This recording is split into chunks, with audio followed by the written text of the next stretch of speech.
What is up, my fellow Ojamans? Script J1958 here, coming at you with a brand new deck profile. This is the deck that I've wanted to build for a long time. If you watched the the Mystic Mind deck profile, the last one we did, Budget Cancer, I talked about how I was trying to trade for some of the cards I needed for this deck, and it fell through, so I made Mystic Mind instead, just to kind of spite kind of the community. So before we jump into the deck profile, I'm going to do a quick update on a few things. The dance video is still coming. I ended up going to Arizona for a week. My sister just had a baby, and it's my first niece. I wanted to go and be there for her, meet the little girl, and spend a little bit of time with my family. I have the song, I have the location, pretty much everything set. I'm just working on the choreography. So as soon as I get that done, we're going to get it filmed and we're going to get it uploaded as soon as we can. To kind of recap, because I was gone for a week, I missed the sneak peek and I've been having issues with getting my paychecks on time. So I'm kind of fighting with that. So I'm not going to be doing any of the new set opening for a little while, if at all, just while I get that sorted out. Real quick, because of the ban list, I'm going to do a quick update on the last two deck profiles, the For Hire Orchist and the Mystic Mind. With the For Hire Orchist, because we lost Rusty Bardiche, it does kind of hurt the play. So what I did is I switched out Rusty and one of the mermaids for another Longyear and another Fulgo.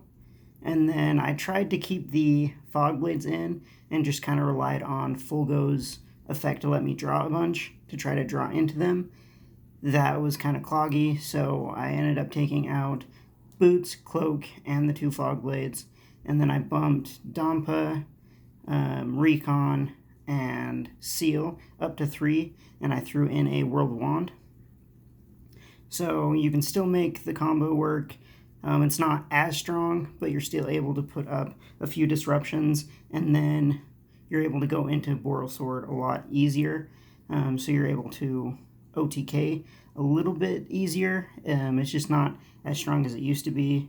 So it's still fun to play, but the boards aren't as impressive, but the OTK potential is higher. So it's a little bit of give and take there. The Mystic Mind deck, because we did lose 2 Metaverse and 1 Terraforming, we just switched those out for Demise of the Land, which is basically the same thing as Metaverse, only in spell form, and your opponent has to special summon a monster in order to activate it. But those decks still work the exact same. For the most part, they're still fun to play and can be fairly competitive and fairly budget at the same time. So now let's jump into this deck profile.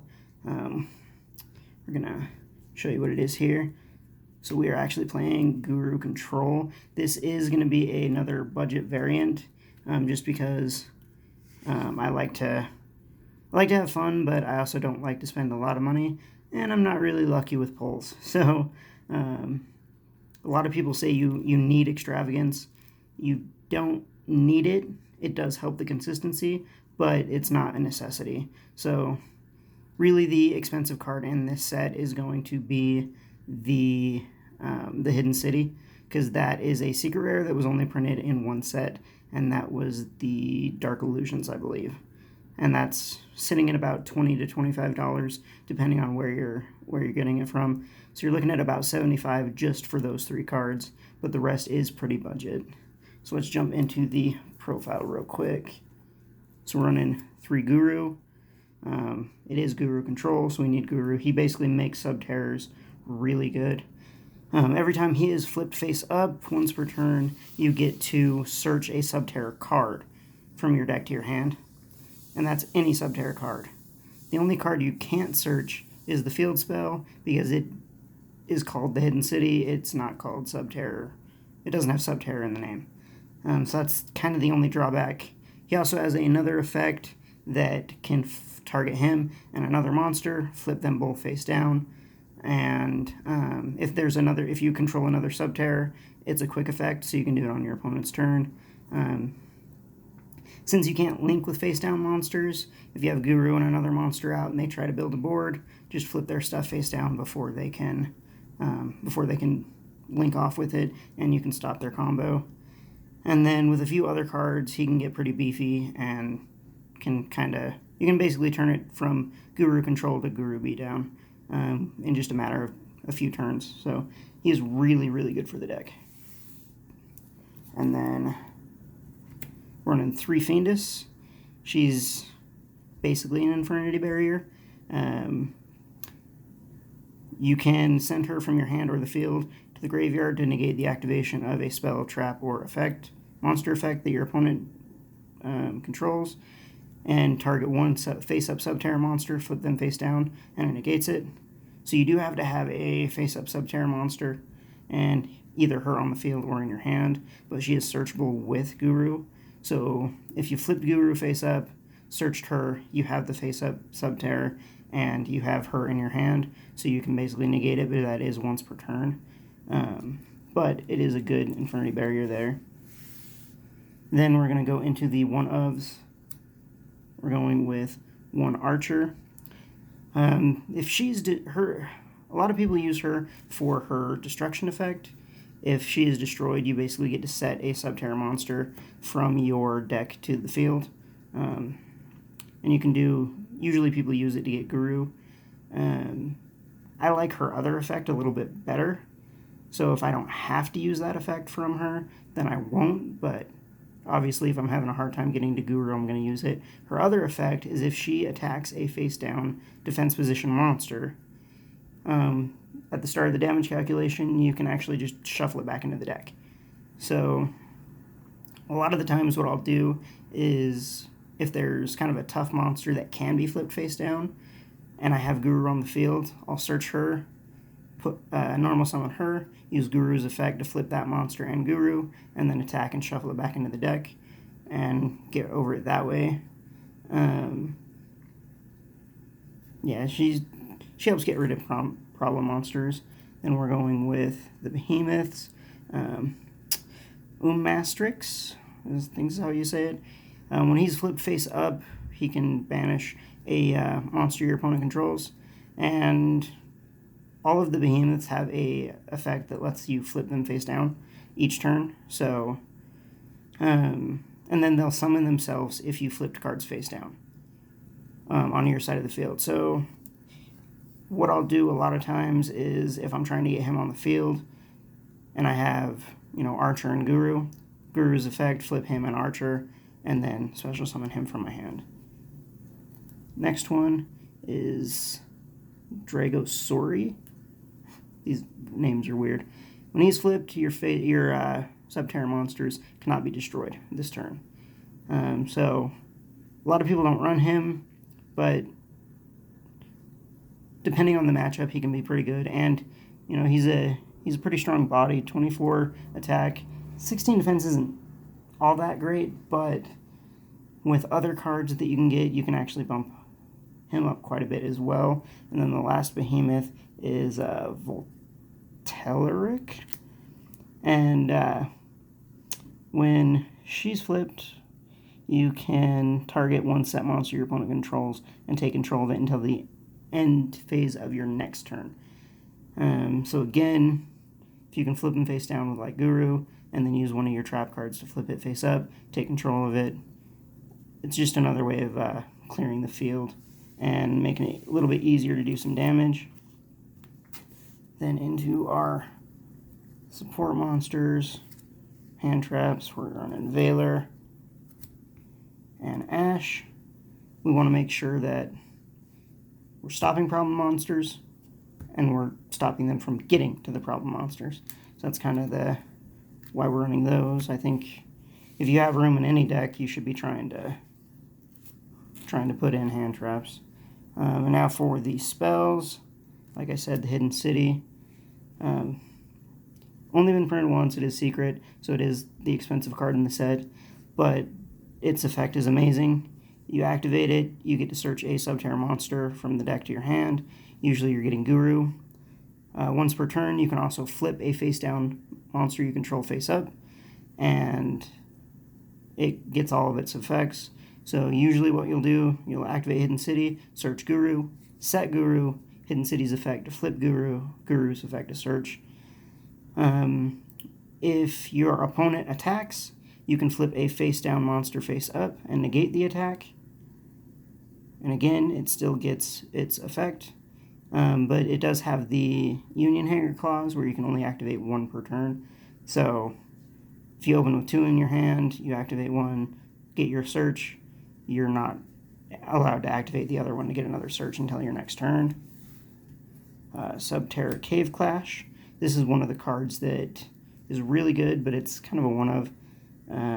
What it does is your Subterror monsters gain 500 attack and defense for each set monster on the field, and that's either side of the field. So that's another way of boosting up some of your behemoths. Just flip everything face down. If they attack into one, it flips face up, but there's still a bunch of face down monsters. Its defense goes up pretty high. And then if you do battle damage once per turn, you can add a Subterror card from your graveyard to your hand. So that's how you recycle your Fiendess. That's how you get your Archer back if you had to use her to get Guru. That's how you get your final battles back. And it's your recursion card. We are running 3 duality. Since we don't special summon a whole lot in this deck, duality works really well. The only time we special is off of Archer's effect when she's destroyed, or the behemoths, but we only run 3 of those, and a lot of times those are a little bit more situational. So this just helps us dig deeper into the deck. It's pretty self-explanatory. Then 3 Called by the Grave. Again, we want to make sure that we're able to, get to our cards. The Ash Guru, it kind of hurts. Next card, one of my favorites. Running 3 Super Polymerization. So good. I love top decking Super Polymerization, especially against some of those diehard Salad players that refuse to stop playing the deck even though its consistency was hit a ton, or really there's so many options. We'll kind of get into that when we get into the extra deck, but I love Super Poly. And then because we only have 1 terraforming now, we got terraforming, and I threw in a Demise of the Land and a Metaverse into the deck, so it's still almost like having 3 terraforming.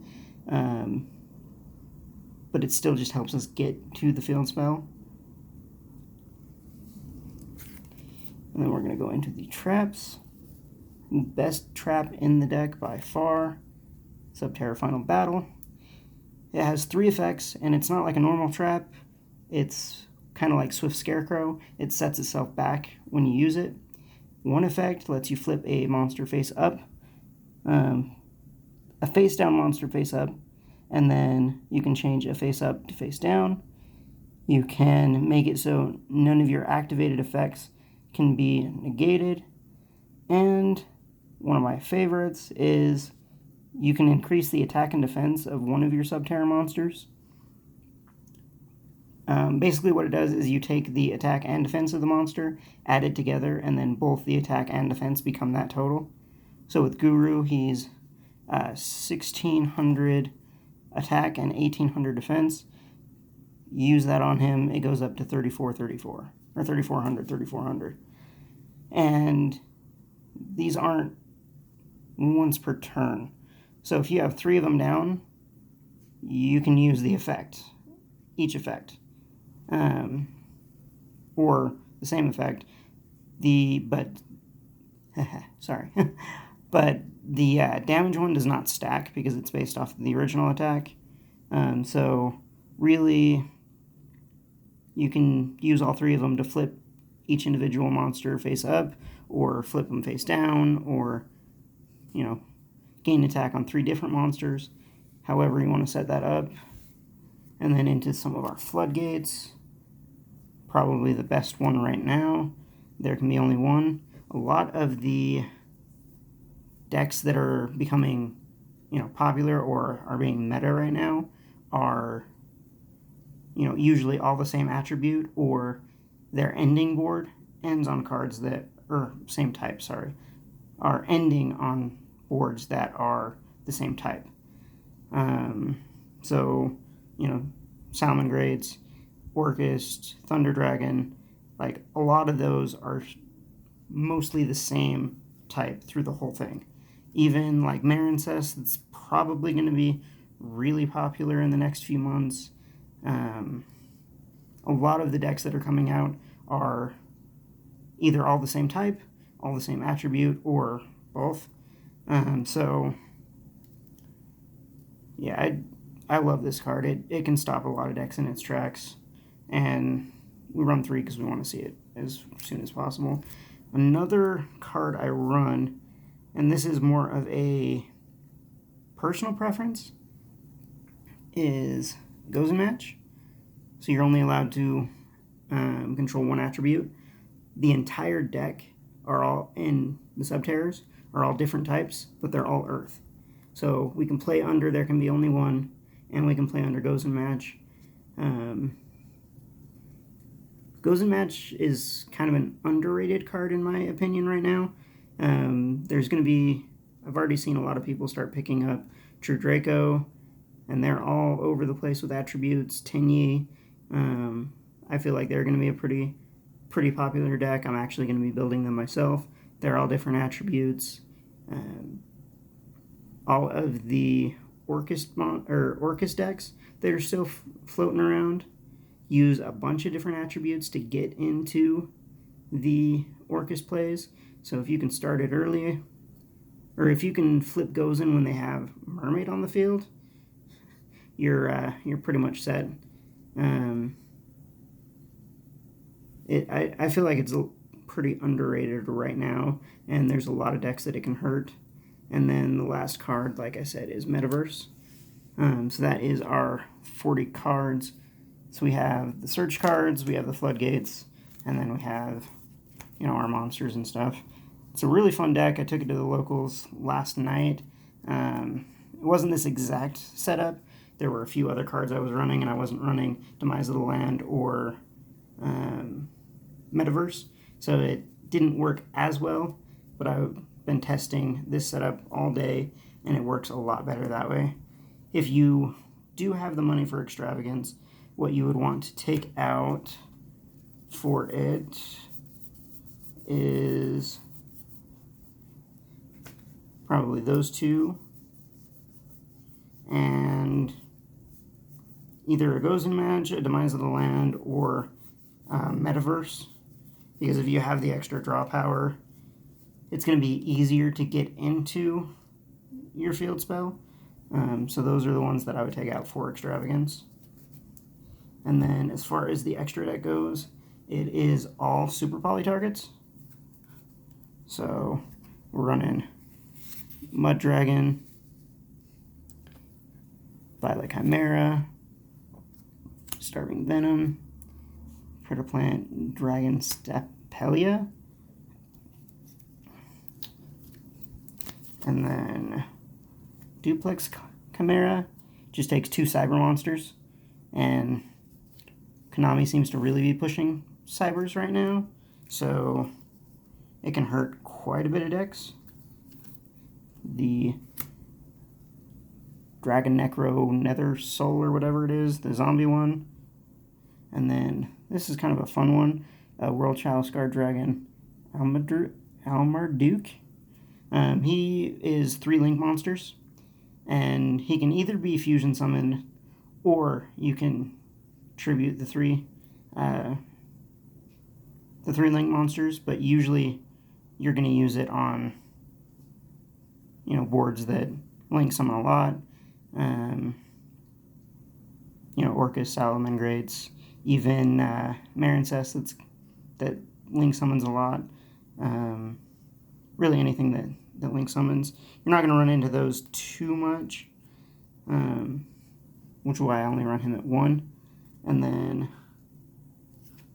because Cyber Dragon is still a thing, running 2 of the Chimera Tech Fortress and 1 Mega Fleet. I like the ratio here, just because there are a few Cyber Dragon players at my locals, which is why I run more for that specific matchup. A lot of Cyber Dragon players are not putting anything that could be named Cyber Dragon in the extra monster zone. So they're not putting like Seeger there or anything like that. So Mega Fleet isn't as useful because it does have to be in the extra monster zone. So that's kind of the only issue. But Chimera Tech Fortress Dragon just takes a monster that is Cyber Dragon, so not a Cyber Dragon monster, but any Cyber Dragon card that's name becomes Cyber Dragon, and then 1 machine monster, 1+ machine monster. So you could pretty much wipe their field with that card. And if you do that, like the very first thing in the start of your main phase before you do anything, they can't do a whole lot. I actually used it against a Cyber Dragon player last night, and I got rid of his Cyber Dragon Infinity, his core, and I think there was another monster.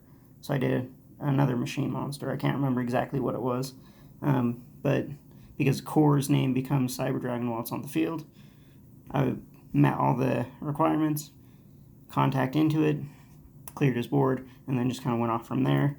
The last 2 cards I have are kind of filler cards, depending on matchups that you'll come across. So right now, they're mostly in here because my brother plays this deck, but depending on what new Super Poly targets we'll get in the future, or what decks become popular that you're seeing a lot, you can put cards for that in here. I have 2 of the Rocket Ride. You could do Thunder Dragon Titan, or any new Super Poly target that we get that is useful. It just depends on your locals, or what the meta shapes up to be.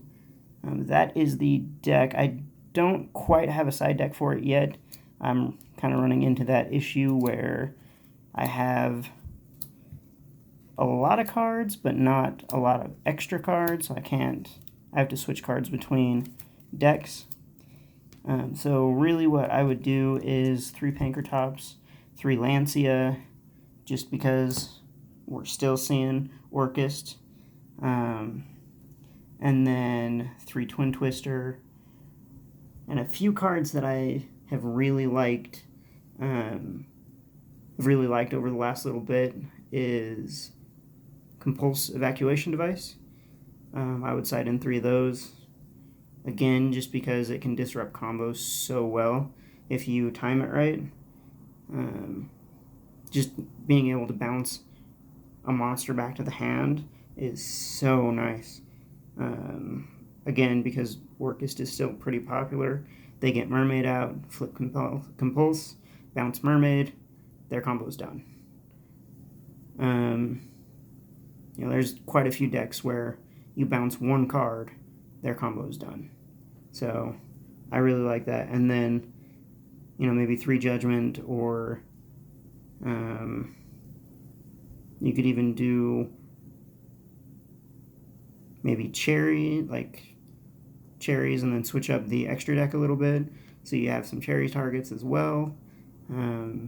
Ghost Ogre, really any of the hand traps, or there's quite a few other cards. Just kind of depends on your meta.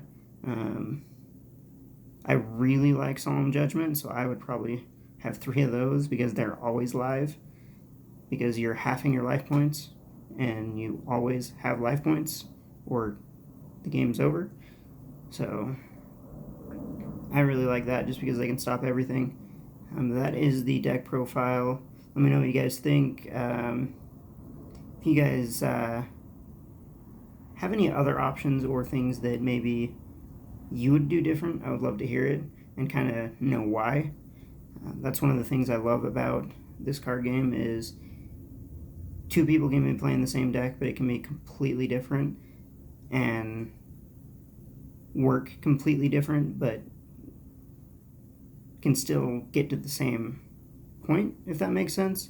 Kind of like the same destination, two different paths. I would really like to know. Yeah, I like learning, seeing why people run certain cards. Let me know what you guys think. If there is any deck profile you would like to see, let me know. I'll try to get a hold of the cards. If I can't get a hold of the cards, then I can do it online as well. I would like to start putting out more videos, be a little bit more consistent. Yeah, remember to like, subscribe. Let's keep growing the channel, and I'll see you guys later.